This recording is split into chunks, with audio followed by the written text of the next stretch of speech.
Hello everyone and welcome back. I'm Deziel and today I'm showing you how to develop the pattern for a bell sleeve just like this one. For the bell sleeve that I'm showing you today, I decided to use my basic block size 10. So I traced it and cut it on a paper, and I also traced it on another paper. This way you'll be able to see exactly the development and the amount of fabric that we added. This block I'm using doesn't have the seam allowance, and I thought it would be a good thing for you to see that with or without seam allowance we could do the same technique. As you could see, the first thing I did is to trace my grain line from one side to the other. I also traced my bicep line from one side to the other. And the next thing you will do is divide each side of the bicep line by 3. You're going to mark your little reference, then trace from top to the bottom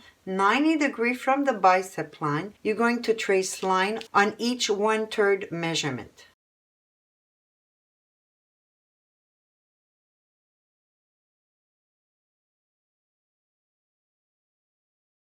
Those lines that we just traced, they're not style line. They're just there to be able to slash the bottom so we could open the pattern to develop the bottom flare that we need at the bottom of the sleeve. So that's exactly what we're going to do now. We're going to cut from the bottom to the top on each of these 5 lines, and we're going to cut all the way up until about 2 millimeters from the contour of the piece.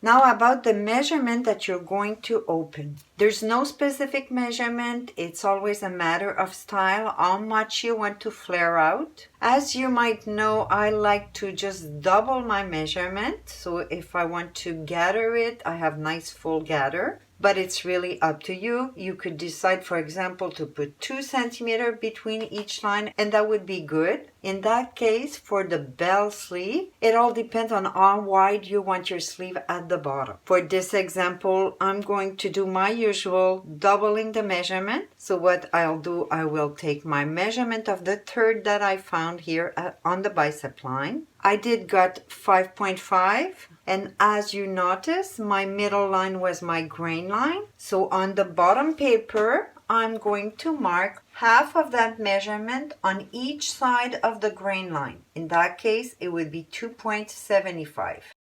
Now let's do the first opening, the middle one. We have the measurement at the bottom. So take the cut pattern and place it right over the trace line on the bottom paper. Then take one side, place the bottom on the mark that you did at 2.75. For the other side, we do the same thing. Make sure it didn't move on top, and place the bottom on the 2.75 line. When they're both at the right place, you could glue your paper over the bottom one. Then for the next opening, I'm going to go with my ruler right next to the one side that is glued already, and I'm going to go place my 1/3 measurement, so my 5.5. Then holding the paper together where you slash, you're going to move your stripe until it touches the 5.5 at the bottom. Then you could glue your stripe at the right position. Then we do the same thing with the last section. So first you measure your 5.5, hold it where you cut, then move it until the bottom touch the 5.5. Then you could glue it in position.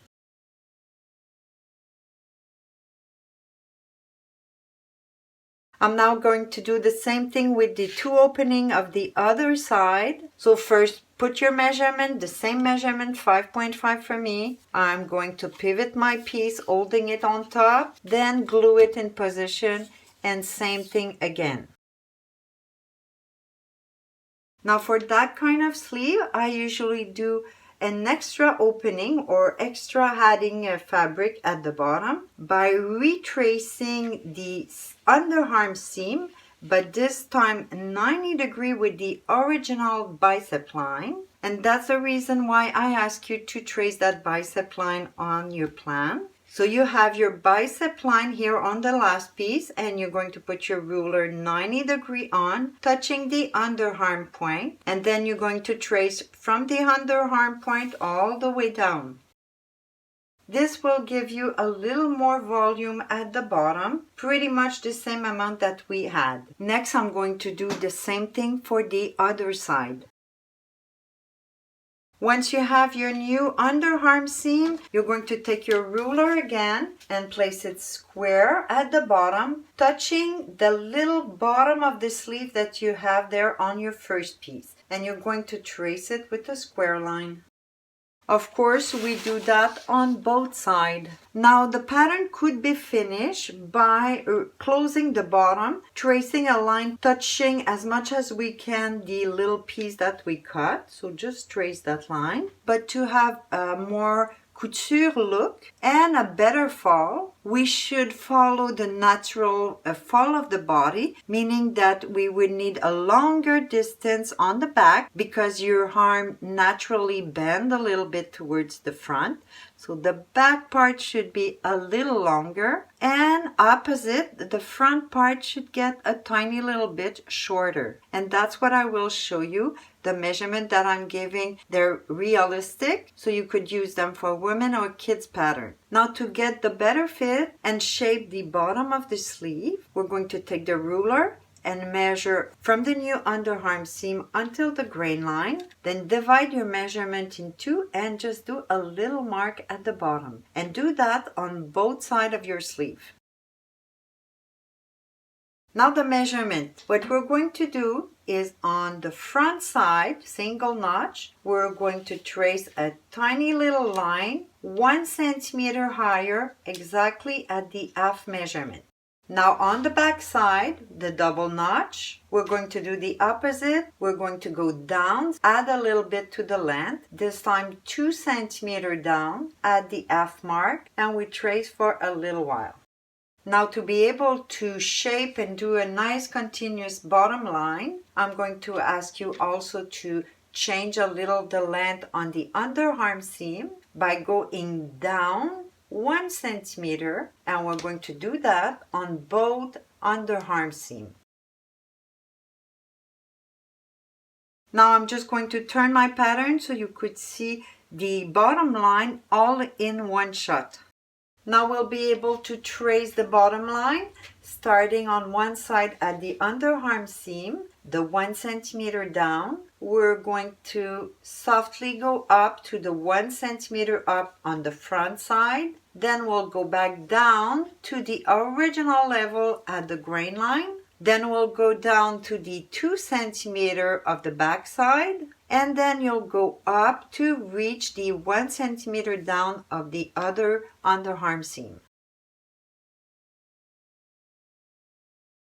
You could do just like me, tracing your line freehand, then using your French curve, you could fix it to make it nice, clean. You place the curve towards the bottom for the curve that are going down, and then turn it around and use the other side of the curve to trace the curve that are going up. Now that we did the correction to the line, it's now nice and continuous. We could add the normal seam allowance all around the pattern.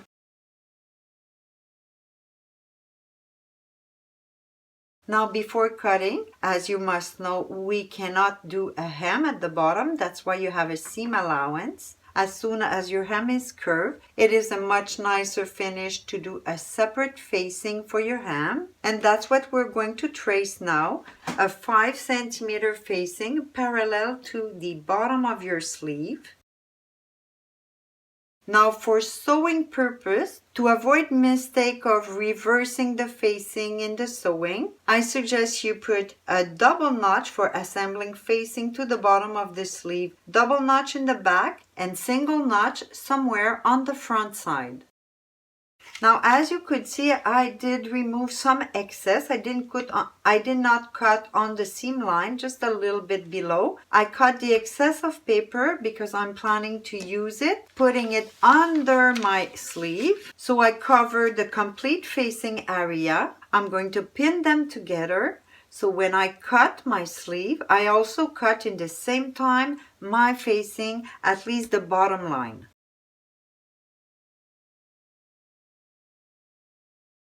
Now to separate my piece, I'm going to do my notches on both layers and trace with my tracing wheel on the facing line.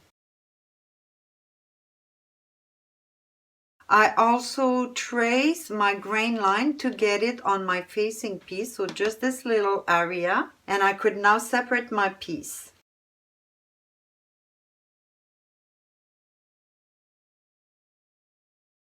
Your pattern for the bell sleeve is finished. Each of these pieces should be cut twice in fabric, and since facing are usually fused, I would add 2 pieces of fusible for the facing piece. Now you might think that my bottom line crooked like that looks strange a bit, so together we will look at it in 3D. I'm just going to place my underarm seam one over the other. So you could see that from the bottom, it does look nice and continuous. If I turn it around, you see that also from the top part, you see a nice continuous line. And I also want to point out that the sample that you saw at my presentation was made with these measurements or just a little bit even more exaggerate. That's it for today. I hope you enjoy. Make sure to share my video. Thanks for watching and I see you next time.